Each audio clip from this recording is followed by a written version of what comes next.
Tomorrow marks 10 years of war in Afghanistan, a country that's seen marked change over the past several decades. Tonight, a look at a collection of archival footage, images from the 50s and 60s that show a sharp contrast to the Afghanistan we see in news footage today. Cheryl Jennings has tonight's Assignment 7 report. So many people have forgotten how Afghanistan used to be. Dr. Mohammed Kayumi is in the perfect position to talk about the power of education and teach about the history of the country in which he was born. He's come a long way from his days in Kabul as the son of a carpenter and a mother who was not able to go to school. The Afghanistan of the days that I was growing up was Afghanistan of hope. Afghanistan of, people had aspirations. People wanted to improve their lives. So how do you get from Afghanistan to Hayward?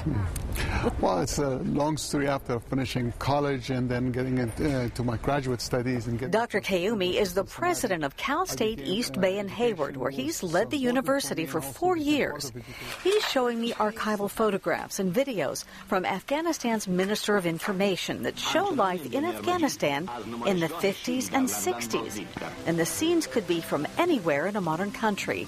There were plenty of jobs in construction, as well as the traditional jobs of farming and herding animals. Another thing that was really happening back as I was growing up was the beginning of the strong emancipation of women, where women were becoming part of the workforce. Many girls were having an opportunity to go to school and go to the university. Most women did not wear burqas to cover themselves. But burqa, what people miss is that burqa actually came from Pakistan. It has not, only about 100 years ago.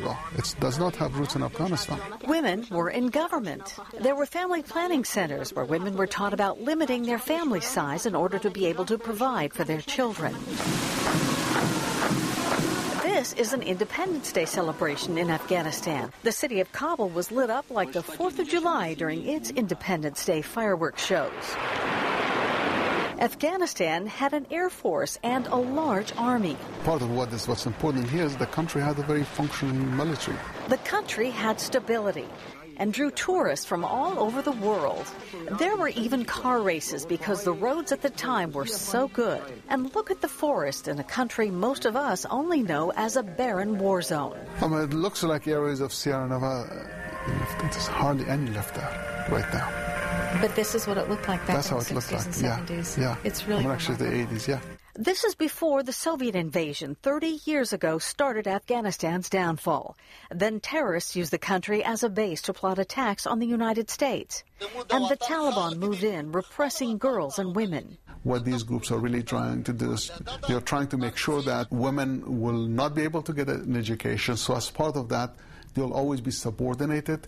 They'll never have economic independence. Dr. Kayumi is hoping to reach Afghans of all ages with this historic footage of Afghanistan. My thought has been for the young generation to get a sense of pride in it, and as part of that one, I think that will be a way that they can remain engaged. For the older generation, it's a sense of nostalgia, but more importantly, I think for most of the Western audiences to see that, for a country that was moving along and it was thriving back in the 70s, 60s, and 70s, and it had a plan, it had a future. Dr. Kayumi knows from experience that the best way to drive Afghanistan back to the future is through education. When we talk about the American dream, I think the American dream is really an embodiment of the human dream, and that everybody would like to live peacefully, would like to thrive, and would like to have a life built for their children that was better than theirs. Cheryl Jennings, ABC 7 News.